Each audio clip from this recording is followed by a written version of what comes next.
So para po fair, tayo po ay magre-receipt. So please, kindly open your lecture notes. I will be calling names or pwede din pong mag-volunteer.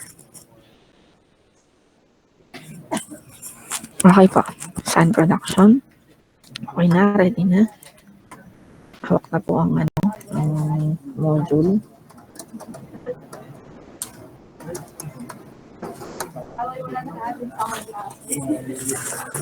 Okay po. So meron tayong tatlong types of sun production. Una po ay yung tinatawag natin transient. Sunod po ay continuous sun production. Sunod po ay catastrophic sun production. Ano yan? Ano yan?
Okay po, pasensya na po ha. At ako may finarward lang na letter for OJT orientation. Finarward na ni ma'am kasi baka makalimutan ko pa.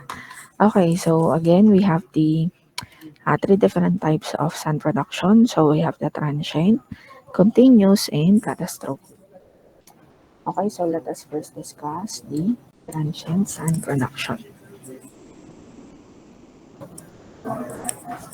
Okay, ano ba pag sinabing transient sun production? Ano daw sa transient sun production? Ang sabi po ay, transient sun production refers to a temporary phase of sun production that declines over time. Ibig sabihin, transient, hindi siya consistently nagpo-produce ng sand. Pag nagpo-produce ng sand, nagdi-decline din or bumababa. Okay? So, kahit ang production rate ng well ay same value, ng production rate, yung sand ay mataas sa una and then eventually bumababa. So, kumbaga may initial burst of sand sa una and then gradually magse-settle down siya hanggang sa siya ay bumaba. Okay? So, commonly, nangyayari daw ito saan? Sa well cleanup. No, sa cleanup operations. So, pagka halimbawa, after ng perforation or acidizing ng well, di ba may well cleanup tayo? Okay, so doon nangyayari yung sand kasi nga syempre nililinis natin yung well after perforation and acidizing. So yung mga rock fragments na na-create or na-produce during perforation and acidizing, yun ay magpa-flow from the formation or from the well to the surface facility. Okay, yun yung mga loose sand and debris, rock fragments. Okay, so habang nalilinis yung well, yung sand production, nare-reduce siya. Okay? So, halimbawa, imagine nyo siya as pag tayo ay mag-open ng can ng soda, no, ng Coke. Yan. Pag tayo ay mag-open ng can ng Coke or ng bottle ng Coke, no, tumutunog siya. So, yun yung imagine nyo siya as ganun. So, initially, malakas yung pressure niya and then eventually bumababa din, i-stabilize din siya kasi nga ang source lang naman ng sand production dito ay pwedeng ang after ng or during well cleanup. Next, ano naman po ang okay naman na mag-discuss? Ano naman po ang sunod na source daw? Ang sabi ay sa bin-up procedure. Ano naman po ang nangyayari sa bin-up procedure? Bakit daw po tumataas yung sand production natin during bin-up procedure? Anyone for bin-up? Wala pa po. Okay po, kung wala pa po, sige, mamaya ako magtatawag ulit.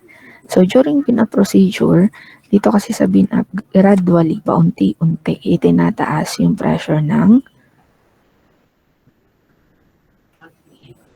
well, para ma-increase yung flow rate. Halimbawa, may target na production rate for this time frame. Kunyari may target na production rate for today, for this day. So, yung pagtaas, para tumaas yung production rate, ma-reach yung target na flow rate ng oil and gas, kailangan po itataas din yung pressure, itataas din yung pressure ng oil. So, po natin, i-open po natin, i-adjust po natin yung valve. Okay? And then, pagka tayo nag-i-increase ng pressure, kahit gradual lang, syempre bumibilis ang flow ng fluid, meron napoproduce na additional sand. So, kumbaga nagbago kasi yung flow dynamics from say stable, biglang itataas natin kahit gradual, syempre tumataas pa rin siya. Nagbabago pa rin yung flow. So, yung pagbabago ng flow na yun, pagtaas ng flow rate na yun yung nagkokos ng sand production. Another source of transient sand production is water breakthrough. Okay. So, pag halimbawa, pag sinabing water breakthrough, yun yung pag halimbawa may water na nag-flow into the production zone.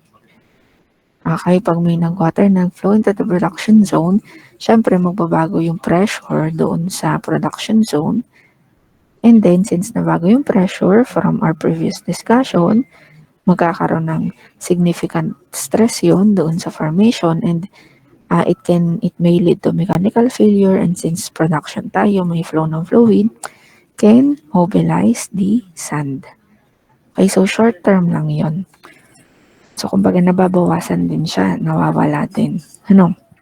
So, ang sabi, pagka daw transient sand production, paki-jot down na lang dyan.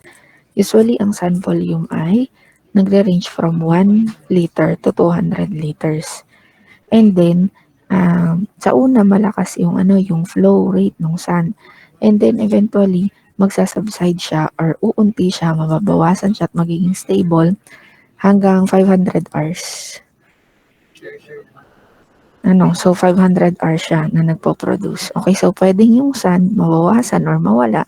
Pwede din namang sa una, malakas and then eventually mag-stabilize siya. Merong napoproduce pero controlled yung amount, yung flow rate. Okay? Tatandaan nyo, pagka halimbawa, sudden yung spike nung line doon sa graph, ibig sabihin, may gradual increase ng sun production. So, it means transient yun. Halimbawa, dito sa graph natin.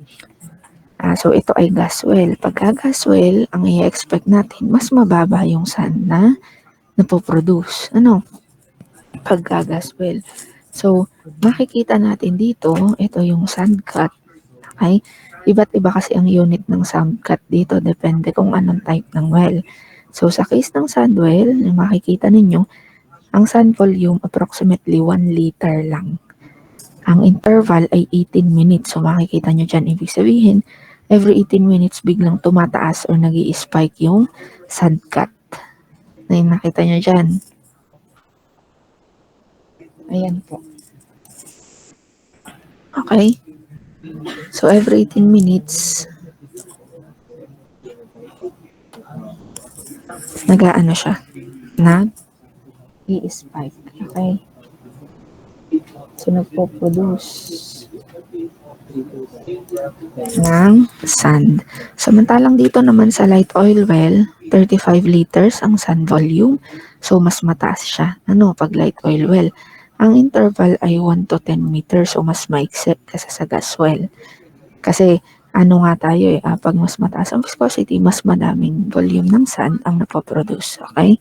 So, kung makikita natin dito sa graph, andito sa y-axis yung sand cut, and then nandito sa x-axis yung time since startup. So, ibig sabihin yung time simula nung binuksan yung well. So, kung makikita nyo, nung binuksan yung well, mataas siya. Startup di ba? Mataas. So, syempre, binuksan mo. So, yung surge ng pressure, nung pagka-open mo siya, parang gripo lang natin, yung surge ng pressure, malakas siya dun sa una. And then, eventually, bababa siya. Okay? And then, dito sa part na to, may bin up. Again, pagka bin up, ang ibig sabihin ay, ina-adjust natin gradually ang pressure, tinataas natin ang pressure ng well para tumaas din ang flow rate ng fluid. Pagka tumaas ang flow rate ng fluid, tataas din syempre ang sand. Okay? So, kung makikita nyo, nandito lang yung level ng sand, and then nung nag-bin up, bigla siyang umakyat dito. Okay? Ang marks ng transient sand production ay yung ganito. Itong level na to, bigla siyang pababa siya. Yan. So, ito po, yung ibig sabihin po nito, siya ay transient.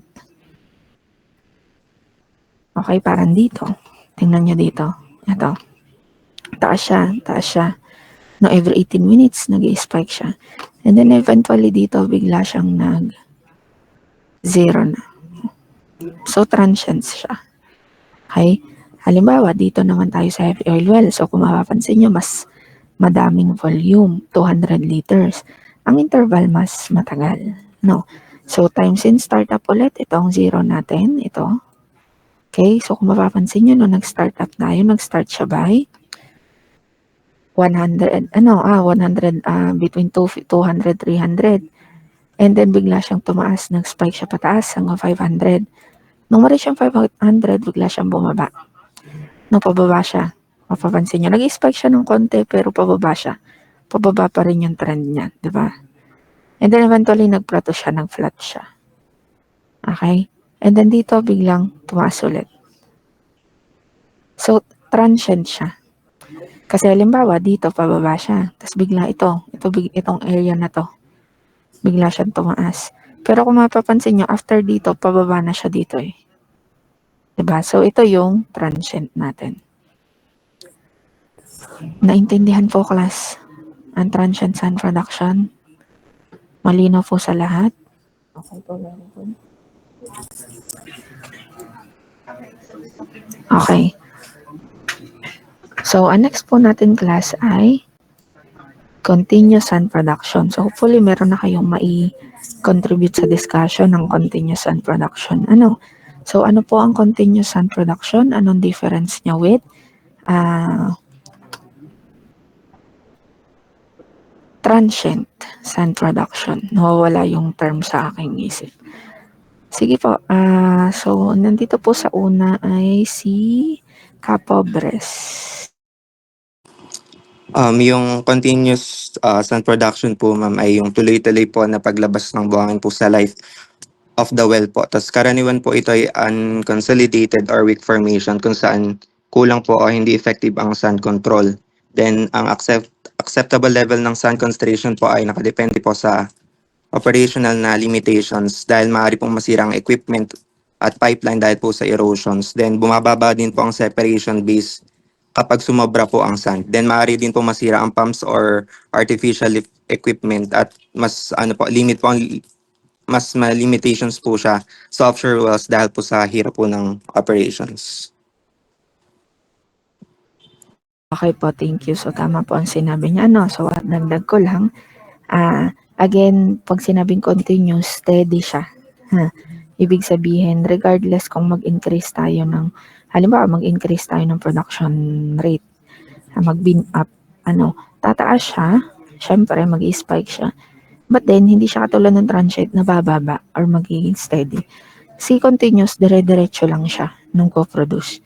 Di mo makikita sa graph na like significant yung decline niya. Hindi siya totally nawawala. Okay? So, sa transient, ganun din naman. Hindi siya like totally nawawala. Pero, konti lang. May certain amount ng tolerable amount ng sand na nakakategorize sa transient. Halimbawa, 1 liter lang ng sand na may napoproduce. Pero kung ikukumpara mo kung ilang litro ang napoproduce alongside yung sand, napakaliit lang ng 1 liter. Okay? Si continuous, dire-diretso siya with a significant amount of sand. So, sabi nga ni Capobres, nangyayari ito sa unconsolidated formation. Ito naman ay na-discuss na natin last time. So, sige nga atin nang i-recall bakit kaya mas prone sa sand production ang unconsolidated formations. Ano ba ang meron dito versus consolidated? Jello. Good afternoon po. Audible naman po ako. Yes po. Ayun. Kapag po kasi unconsolidated po, ibig pong sabihin nun ay ang atin pong formation ay hindi po matibay. So kapag unconsolidated po, mas prone po siya sa sand production kasi kapag halimbawa po doon po sa na-mention kanina ng mga types po ng transient sand production, kapag halimbawa po may water breakthrough po, may clean up or bin up, tapos unconsolidated po siya, pag may mga sudden po na influx ng pressure, yung mangyayari po ay yung atin pong formation ay madali pong makakapagkuha po ng or makakapagdala po ng sand po dun sa ating wellbore. So yun, yung oil po na mapuproduce natin, yung hydrocarbon po na makukuha natin, mas madami pong dala na oil. So, yun po, na-mention kanina ni Mr. Capobres na sa continuous sand production po ay prone po siya sa mga unconsolidated po. Sa consolidated po kasi ay opposite po siya. So, mas matibay siya. So, wala po masyadong nadadala ng mga sand. Parang ang analogy niya lang po ay halimbawa ay kapag nasa beach. So, ang beach ay kapag sobrang lakas po ng wave, lagi pong, since unconsolidated yung land doon, yung sand, ay lagi pong nadadala ng alon yung mga grains po. So, same po ang nangyayari kapag unconsolidated po ang formation. Okay, so very good. That's a good explanation yung sa beach. Kasi nga unconsolidated, ibig sabihin, walang glue, hindi dikit-dikit, hindi siya well cemented. Kasi as sand siya, so mas madaming sand ang nadadala pag mas malakas yung current ng wave. So, yun yung reason kaya pagka unconsolidated yung formation, mas madaling na mag-produce ng sand. Mas mataas yung potential to produce sand. Okay? So, ang next naman po natin ay catastrophic sand production. Pero bago po yun, atin muna pong i-discuss yung typical sand cut levels. So, for oil producers, ang typical sand cut levels natin ay 6 to 6,000 grams per cubic meters. Okay? For gas producers naman po natin ay 16 kilogram per 1 million cubic meters. So, nabanggit ko na ito kanina sa inyo. Pagka ang well natin is a gas well, mas mababa yung kanyang napoproduce na sand, mas mababa yung kanyang potential to produce sand. Okay? And then, for halimbawa, meron din tayong kino-consider na mas mataas na acceptable sand cut level up to 28,000 grams per cubic meter. Okay. So, pag sinabi pong PPTB, nakalimutan ko, parts per 1,000 billion. Ito.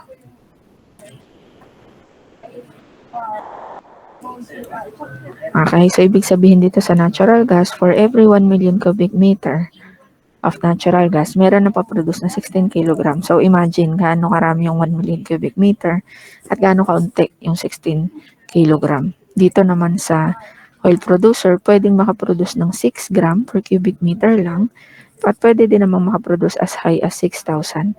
And yung pinakamataas daw na recorded ay 28,000 gram per cubic meter na hindi na in-isolate or inabandon yung well. Continuous po yung production dyan. Okay? So, ayan, pwede na po tayong proceed sa catastrophic sand production. Ano naman po ang catastrophic sand production? Yes. Wait lang. Wait lang na. Lansangan. Hello po, audible na po ako? Yes po. Okay po.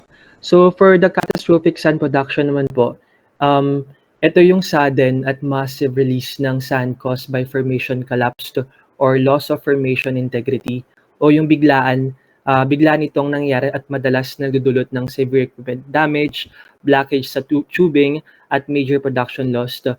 In worst cases po, kailangan nang i-abandon or i-shutdown yung well dahil sa irreversible formation failure at extreme sand influx po.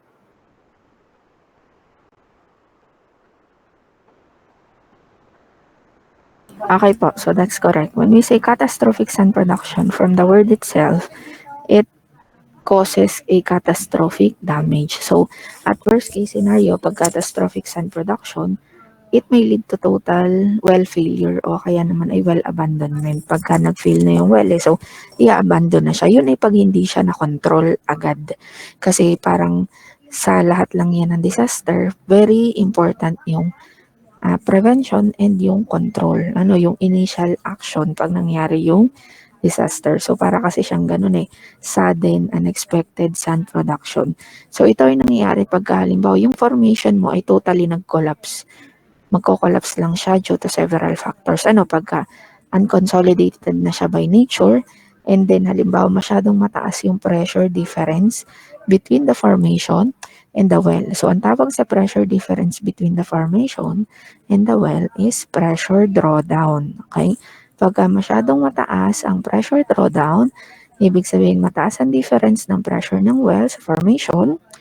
Okay? So, may mga formation pag unconsolidated talaga ay nagko-collapse. Siyempre, pag nag-collapse siya, yung sand na nanggaling dun sa collapse ng formation ay magta-travel from the formation to the well hanggang sa surface. Okay? So, yun yung ang resulting to massive influx of sand. Naintindihan po ang iba't ibang types ng sand production class. Okay, so atin pong i-discuss ang types of catastrophic sand production. Okay, so anyone for the types of catastrophic sand production? Any volunteers po? Yes, Tipa Supil. So, dito po sa types of catastrophic sand production, meron po tayong dalawa. Yung una po ay sand bridges. Dahil po siya ng slugs, yung mga big clumps po ng sand. Yung slugs po, of sand, na-stuck po siya sa pipe or nagcho-choke po siya, dun po nagpo-form po yung sand bridge or parang nagkakaroon po ng blockage. Dahil po dito, nare-restrict po yung flow and nagkakaroon po ng drop sa production. Then, yung pangalawang type naman po is yung massive influx. Ito naman po, mas severe po yung case niya, kung saan po yung huge sudden wave of sand ay napifeel niya po napifeel and na-obstruct niya po yung wellbore, kung saan nagkakaroon na po ng complete loss of production. Okay po, very good. Thank you. So, i-add ko lang, highlight ko lang ulit. So, mayroon tayong iba't ibang types ng catastrophic sand production. Binanggit kanina ni Reynalyn yung sand bridging.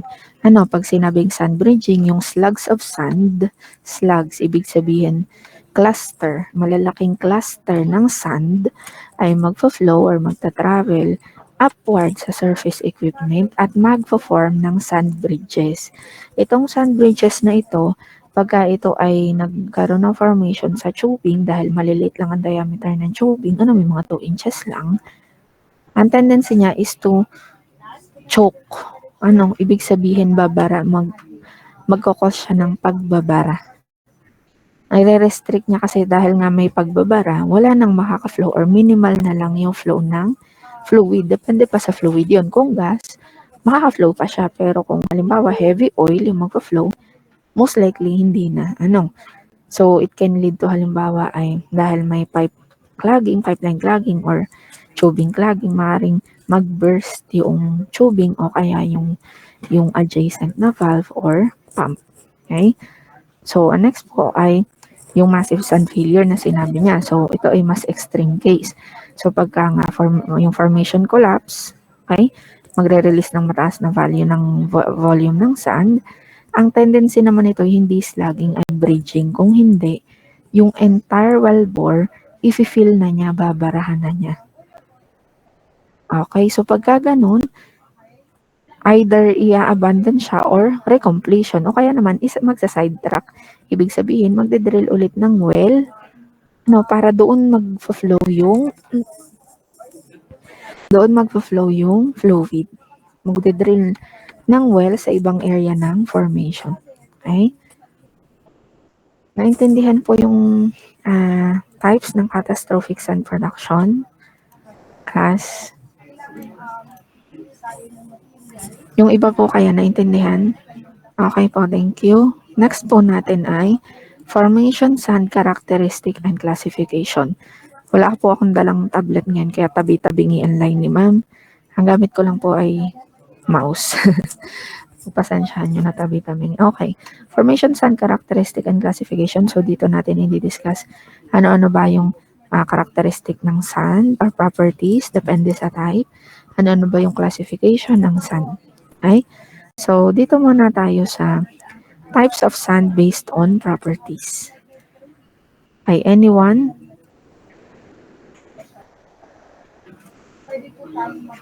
Sige, ganito muna. Ako muna. Okay? Okay. Sige, ako muna po. Para tayo ay mayroon tayong direction. Okay? So, muna tayo dun sa formation, sand characteristic, and classification. Hindi ko pa pala yung na-discuss. Yung konting introduction statement doon. So, di ba na-discuss na natin yung different types of production. So, again, i-discuss natin yung composition, properties, classifications, and also behavior. Okay? Kasi, sa sand management, kailangan alam natin kung ano ba yung iba't ibang types of kung anong type ng sand yun napoproduce. Halimbawa, meron kasing sand, di ba nabanggit ko na ito noon na merong naturally occurring radioactive material. Merong mga sand na merong minerals. Itong minerals na ito ay very abrasive kasi matitigas sila. Yung mga quartz, feldspar, ayan. So, kaya kailangan alam kung ano yung magiging mitigation measures pagka nagpa-produce ng sand. Kasi itong mga sand na ito, pwede siyang sumama sa water. May mga sand kasi na sand component na soluble sa water, meron din naman na insoluble. Yung insoluble, sila yung naiiwan as sand. Okay.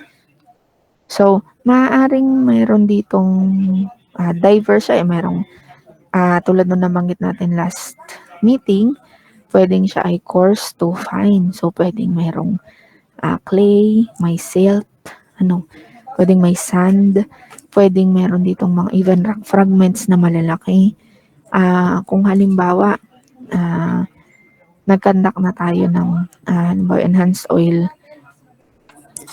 recovery, yung mga ginamit natin for enhanced oil recovery, like yung mga chemicals na nag-clump together, even yung mga corrosion debris na halimbawa ay nanggaling sa well, doon sa valves, equipments and pumps, posibleng sumama din siya doon sa sand. Okay? So, atin pong i-discuss ang different types of sand based on properties. Okay, so meron po tayong quicksand na tinatawag. Anyone for quicksand? Madali lang pong i-explain itong mga type na ito. Mindanao.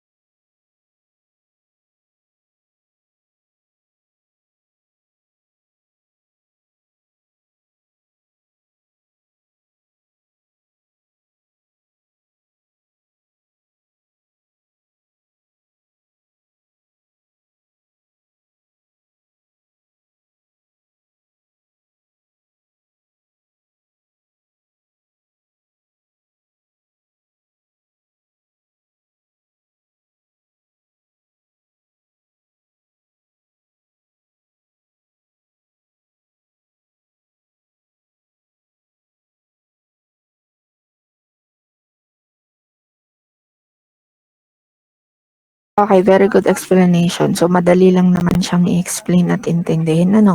Pag sinabing quicksand, ay ito yung severely unconsolidated formation na mahirap i-drill. Ito kasi hindi siya mahirap siyang i-drill kasi pagka nasa drilling pa lang, nangyayari, nagko-collapse na agad yung formation. So, kaya nagkakaroon ng quicksand. Pero though possible ang drilling and production sa unconsolidated formation, kasi nga yun yung ideal natin for in terms of volume ng oil and gas, kasi pag unconsolidated, mas maraming pore spaces, so mas possible mas maraming volume ng oil and gas. But then, may limitation siya. So, pagka sobrang unconsolidated naman, although kaya siyang i-drill at kaya mag-install ng completion equipments doon, ang nagiging problem naman ay during production. So, dahil nga highly unconsolidated, mas mataas yung probability for sanding. Okay? What about partially consolidated sands? Yes, Sophia. Yung partially consolidated sand naman po is, ito naman po yung sand na meron po siyang kaunting cement po. Which is, pero hindi pa din po siya ganun katibay dahil hindi po siya fully compacted po. Tapos, meron din po siyang mga cementing agents, pero mahina pa din po siya sa consolidation po. Tapos, madali din po siyang kumuha ng core and madali din po siyang mabasag. Tapos, isa pa po is madali din po bumagsak yung open hole po kapag po nag-drill, yung butas po or yung open hole po ay pwede pong bumagsak dahil weak po yung sand po. Okay. So, tulad ng sinabi niya, pag sinabing partially consolidated, from the word itself, partial lang ang cementation. Maaaring insufficient yung cementation, ibig sabihin kulang. Parang nagdikit-dikit ng papel gamit ang glue, pero kulang ang glue na ginamit mo, or kulang yung components for a good cementing material. Halimbawa, ang ginamit mo lang ay cola, yung paste, hindi ganun kadikit. O kaya naman ay hindi talaga maayos ang compaction, weakly banded siya, compaction, and then yun ding ating capillary forces, yung nakaka-apekto sa consolidation, So, kaya resulting in moderate porosity and permeability din. So, tulad ng sinabi ni Sofia kanina, pagka kumuha tayo ng core sample sa ganitong type of formation, sa ganitong type of sand, mas madali tayong makakuha ng core sample, pero pagdating ng core sample sa surface, madali din siyang mabasag. Ano, parang pulburon. Pag tayo nagawa ng pulburon. May mga pulburon na ano. Hindi ko alam kung nagawa pa kayo nun kasi nung elementary kami nagawa kami na so binibenta namin. Hindi ko alam nung panahon nyo, baka hindi na at kayo ano, iba na ang hindi na pulburon ang ginagawa. Nung dati pinagtatanim pa kami ng mga mani. Tapos ibebenta namin o kaya kakainin namin kung ano nung ginagawa namin ng elementary. Anyway, pag pulburon, merong mga compacted siya, yung maganda yung pagkaka-compact natin, pagkakagawa. Tapos meron din namang madaling mabasag. Ano, di ba yung pulburon sa sari-sari store, madali siya mabasag.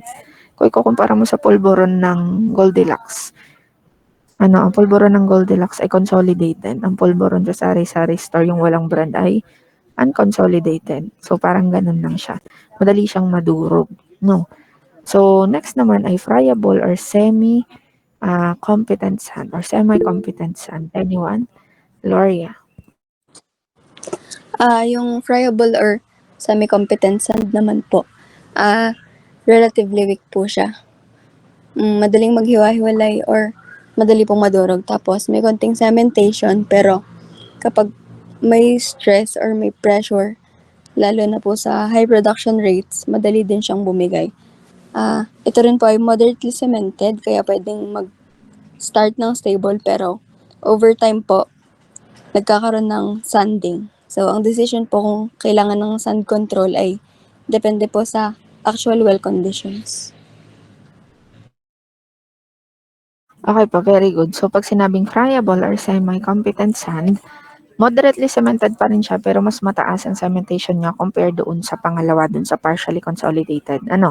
In terms of core sample, madali ding mag-obtain, mas nagtatagal siya, hindi siya ganun kadaling madurog, pero at certain test, halimbawa pag mataas na yung pressure ng test, like for example, pag sa testing ng compressive strength, kung itataas siya for compressive strength, parang sa semento natin, mas madali siyang madurog at certain pressure. So pagka ang sand is friable or semi-competent, sa unang initial stages ng production, little to no sanding first. So, ibig sabihin, wala masyado na produce na sand.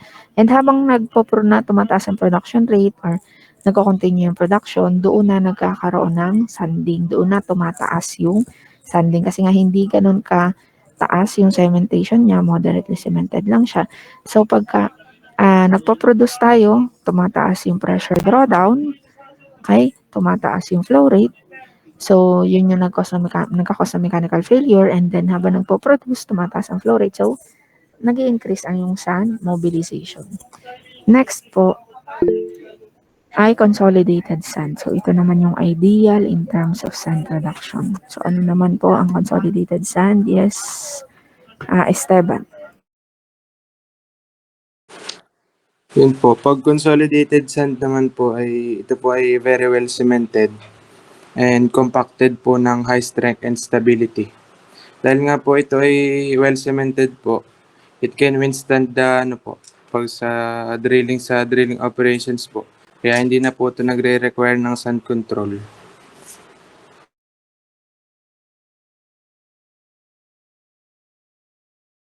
Okay, very good. So, yun yung ideal for sand production. Consolidated. Very well cemented, maganda ang cementation, compaction, at dahil nga siya ay consolidated, hindi na siya nagre-require ng sand control method.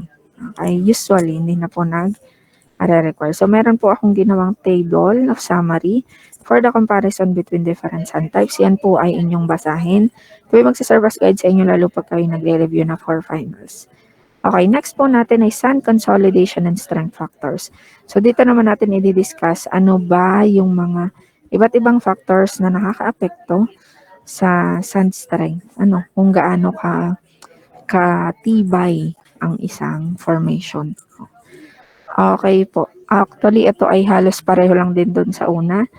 Pero, based doon kasi sa aking pinagkuhanan ng literature dito, talaga magkahiwalay siya. Yung sand consolidation and strength factors doon sa factors na nakaka-apekto for sand production.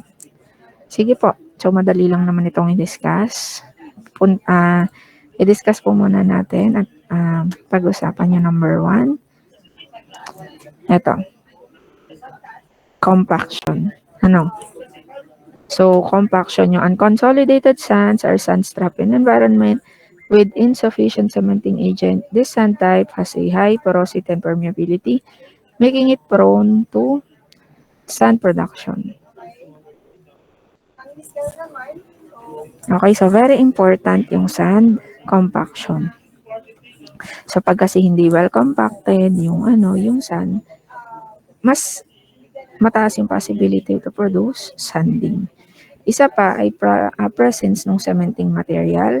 Again, ang common cementing material natin, let's recall yung quartz, calcite, and dolomite. So, they act as glue to maintain yung adhesion between sand grains.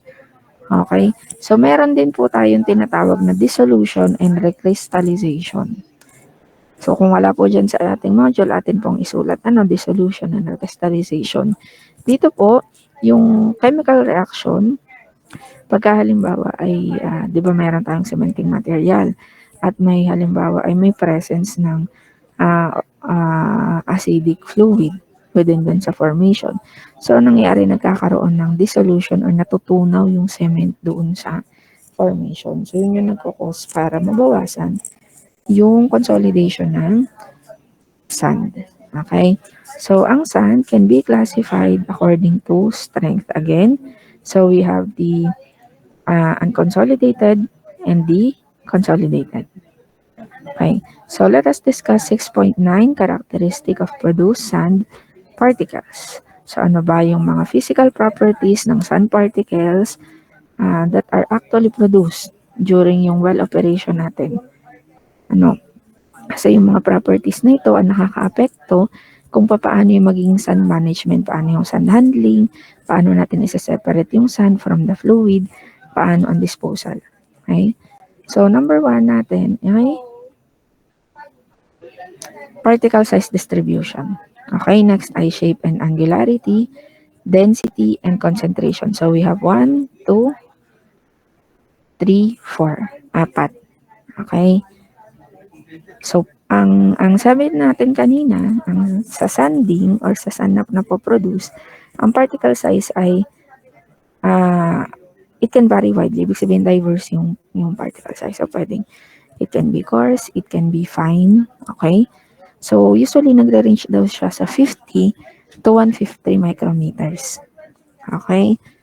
Yung distribution ng particle size, nakaka-apekto daw siya sa kung paano i-manage ang sand during production.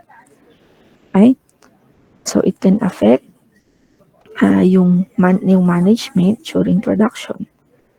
Halimbawa, yung mga maliliit na sand particles, mas mahirap siyang i-separate compared dun sa mga coarse, di ba? Mas mahirap i-separate from the fluid, from the water, yung fine sands compared dun sa coarse. So, mas madali ang separation noon.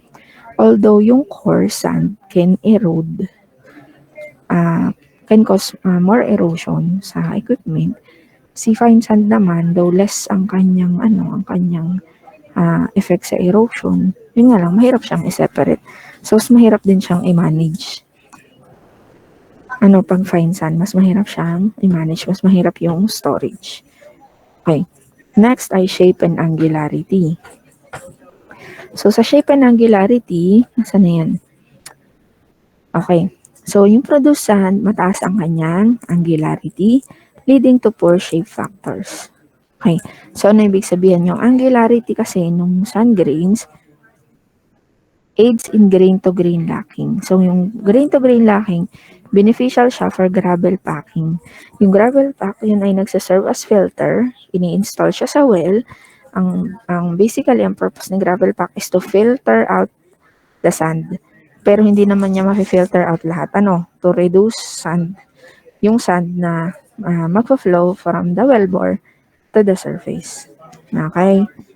So, pagka kasi halimbawa ay mas mataas yung angularity, mas mahirap yung or mas madali yung separation. Pagka mas mababa yung angularity, mas mahirap yung separation ng sand doon sa fluid. Okay?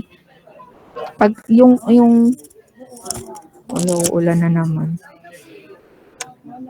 Okay, ang next po natin ay density. Okay. Relative density of most produced sands average around 2.65. Okay? So, yung clay daw have a similar density but generally smaller in size and present in low concentration. Okay. So, ibig sabihin, importante din ang density ng produced sand. So, kasi pagka mas mataas ang density, mas mabigat siya. Ano, pagka mas mabigat siya, mas mahirap siya syempre i-manage, especially for offshore production kasi mas mataas yung magiging load ng storage tank. Isa pa, pagka mataas ang density, mataas din yung kanyang possibility for causing erosion among equipments. Mabigat siya eh. So, mas mataas ang kanyang viscous drag force. Para yung oil, ano yung napag-usapan natin last week. So, mataas ang viscous drag force. Ganun din yung clay pagka siya ay nagpa-flow along with the fluid. Napapabigat niya yung fluid because of its density. Okay? So, ang concentration naman ng sand, it can vary depende sa condition, depende sa production rate. So, pwedeng halimbawa ang ma-produce ay for this day ay mas mataas yung clay and silt and then the other day mas mataas naman yung coarse particles. So it can vary day to day. So later, i-discuss natin paano ba nakakaapekto itong mga ito, characteristics sa pagpili ng sand management tools na gagamitin. So para po ma-relate natin at mas maintindihan nyo, atin po munang intayin na ma-discuss yung iba't ibang sand management tool. Okay lang po. Kaysa italon ko siya na bigla ko siyang i-relate. Hindi ko pa naman na-i-introduce sa inyo. Okay? So next, let us talk about sand prediction. Bago ang sand management, kailangan muna natin ng sand prediction para makapag-prepare ang contractors, ang operators, rather, kung ano ang tamang mitigation measures. Ano ba yung ine-expect during production?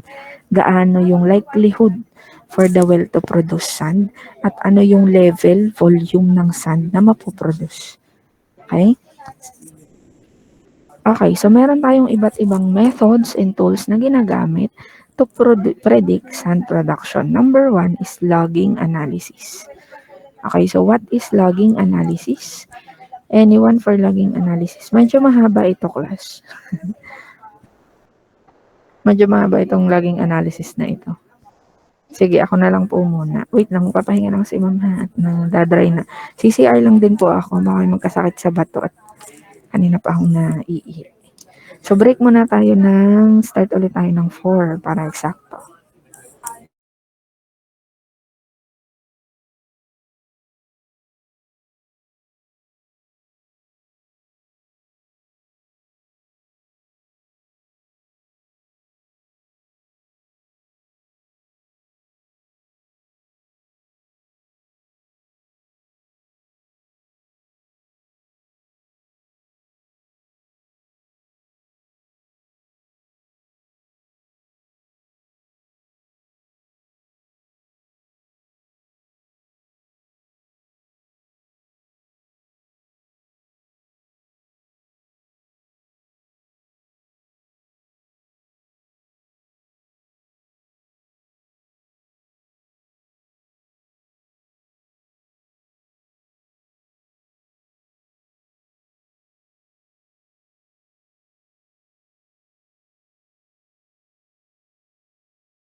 Okay po.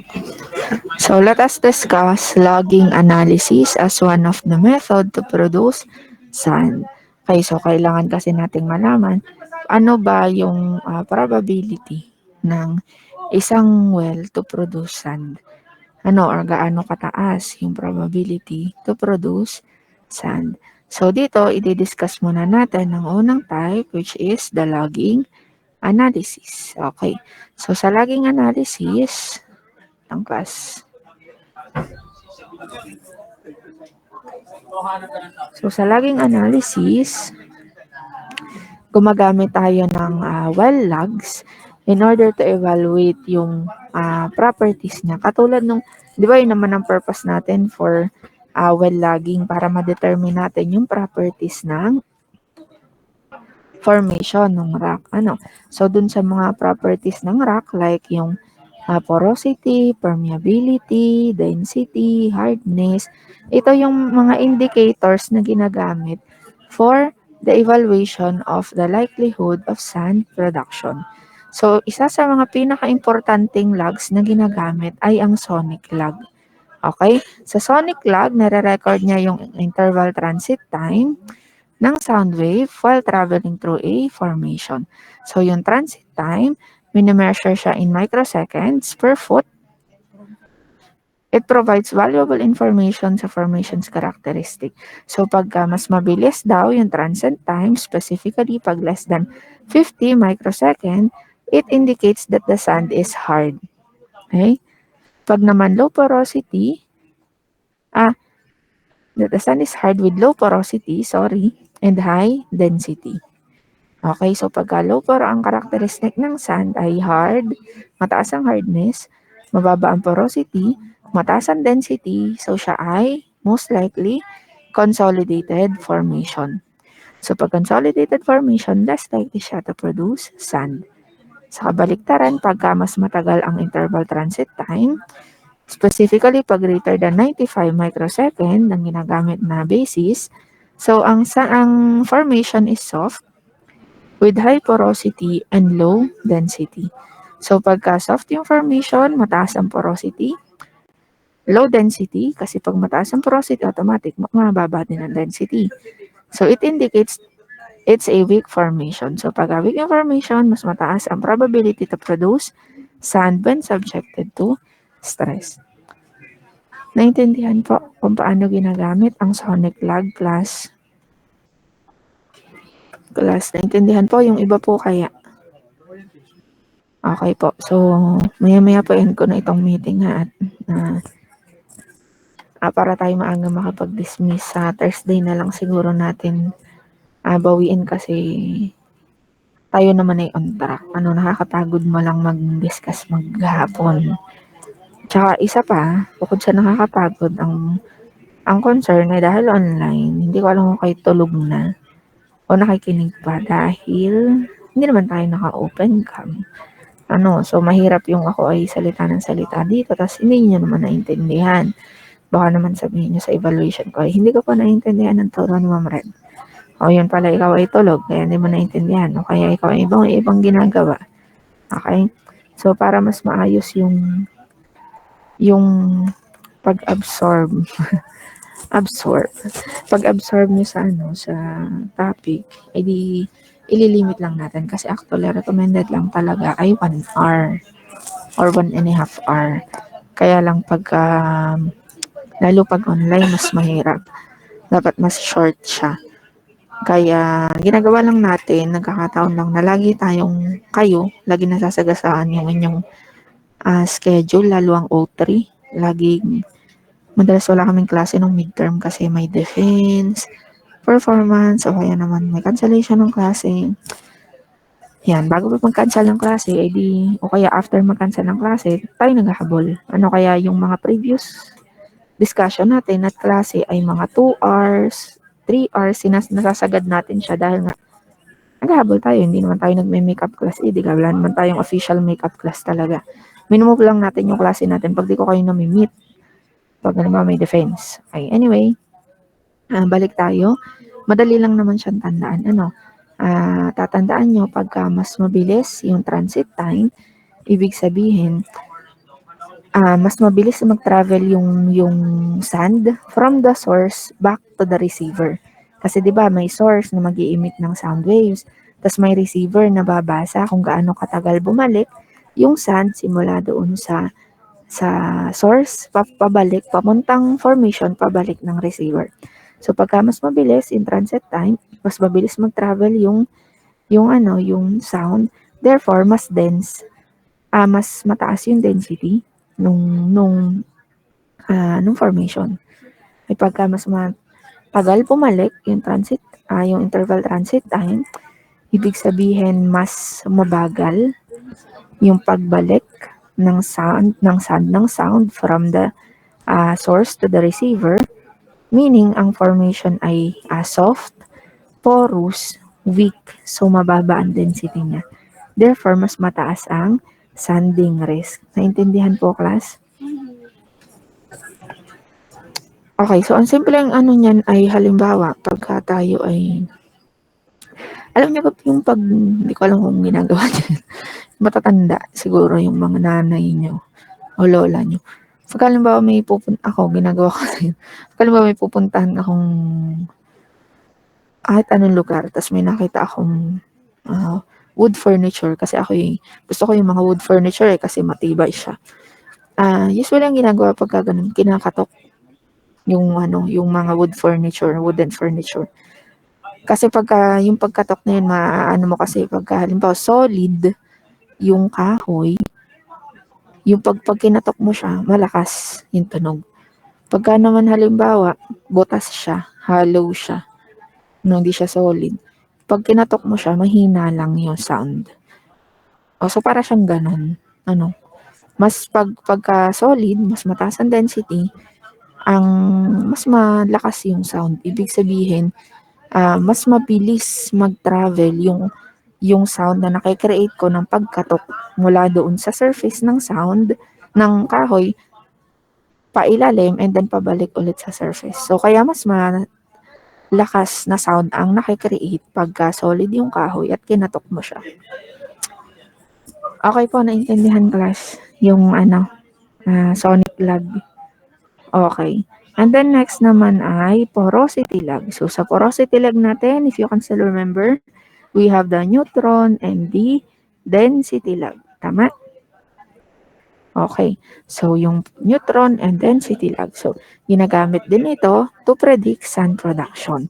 Ang neutron lag, nung measure siya ng hydrogen content within the formation. Ngayon, yung hydrogen content, kino-correlate siya with porosity level. Pag mas mataas ang hydrogen content, ibig sabihin mataas din ang porosity. Okay? Pag mataas ang porosity, ibig sabihin mababa ang density at mas weaker yung formation. Naintindihan? Kasi madaming butas. Ganun lang yung idea behind that. Pagka mataas ang porosity, madaming butas. So pagka madaming butas, mas weak yung formation. The higher the porosity, the weaker the formation. Ganun lang siya. Naintindihan, class? Naintindihan po? Okay, I hope you understand, ha?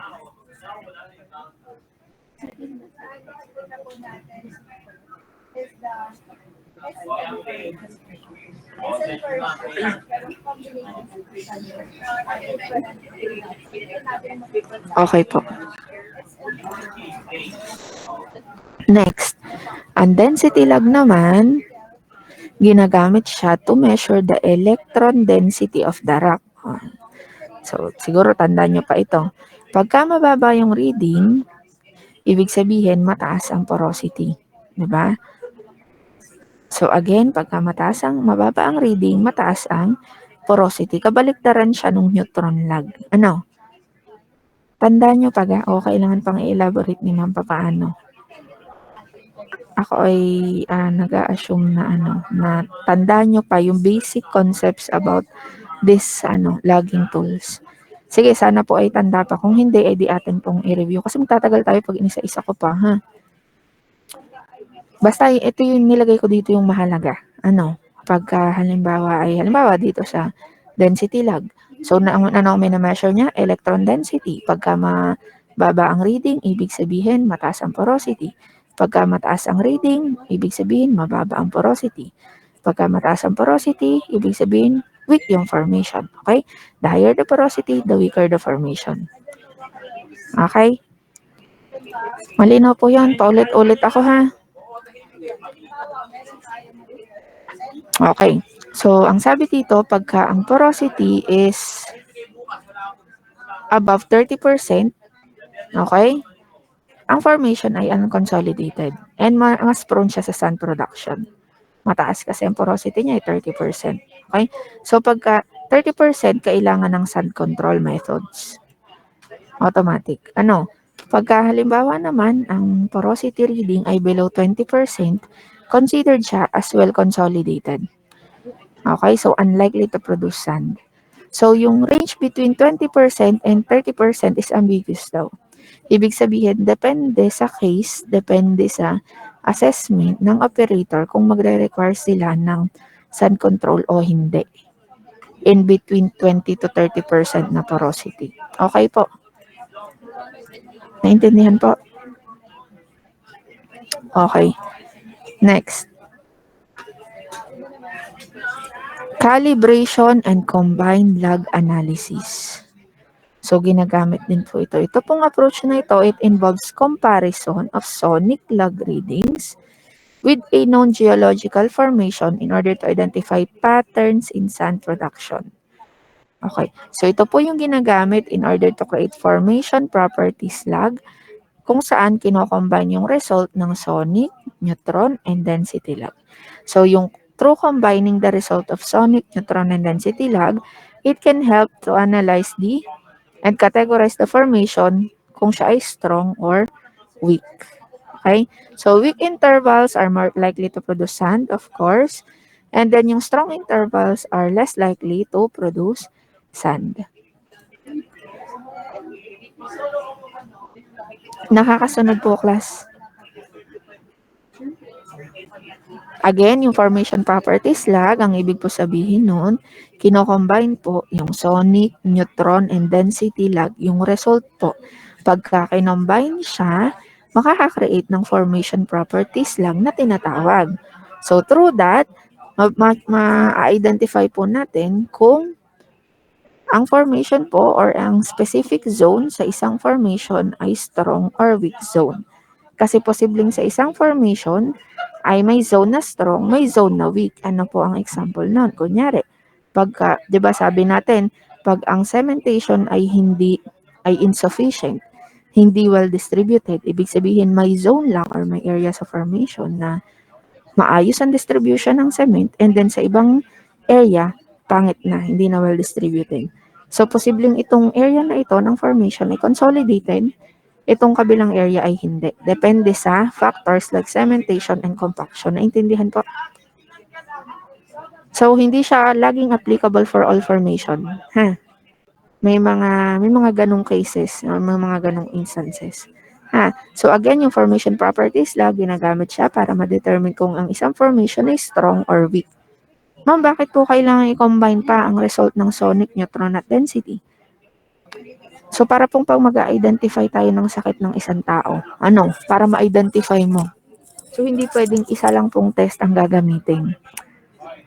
Merong mga confirmatory test na tinatawag na ginagawa. So, ganun din dito. Kasi nga, ang pinag-uusapan ay sanding capability. So, baka kasi mamaya ma-identify na siya ay weak. Yun pala, strong siya. So, calibration siya para ma-check kung reliable ba itong, accurate ba itong result from sonic lag, from neutron and density. Kasi kung may difference between the result, kailangan mag-run ulit ng panibagong logging procedure. Okay, kailangan po ay mag-match yung result between sonic, neutron, and density. Naintindihan po, class? Hopefully po ay nakakasunod ha. Kayo po ay magtatanong kung may tanong. Pwede naman po nating i-recall. Okay. So, guidelines for sand control requirements are typically derived from porosity data, which can be obtained from either, number 1, laboratory core analysis or well lab. So, sa natural porous media daw, porosity indicates the degree of cementation within the formation. Halimbawa, pag mataas ang porosity, 30%, poorly consolidated siya. Pagka less than 20%, maganda ang cementation, ibig sabihin, consolidated siya. Okay. So, ang next topic po natin would be core-based analysis, pero i-discuss po natin ito sa next meeting na po, sa Thursday na, kasi marami na din naman tayong na-discuss. Ano po? Baka naman na kayo, information overload, kung nakikinig talaga. Itong finals, medyo madami ito. Ito ay walang computation, walang mga calculations dito, pero madami dito ay concepts. Doon kayo babawian itong finals. Kaya kung mapapansin nyo si ma'am, parang nagmamadali. Kasi class, ang goal ko ay matapos yung klase natin at least 2 weeks before mag-finals para kayo ay, meron kasi kayong isasubmit na final technical project, technical paper. So, i-discuss ko yun after ng discussion natin. And, yun ay requirement. Nasa syllabus po natin yun na. Diniscuss ko po yun sa inyo. Yun po ay by group. Kayo po ay pipili ng inyong group member. Group of 5 po. As much as I want to increase yung members per group, ang magiging disadvantage naman nun ay di yung yung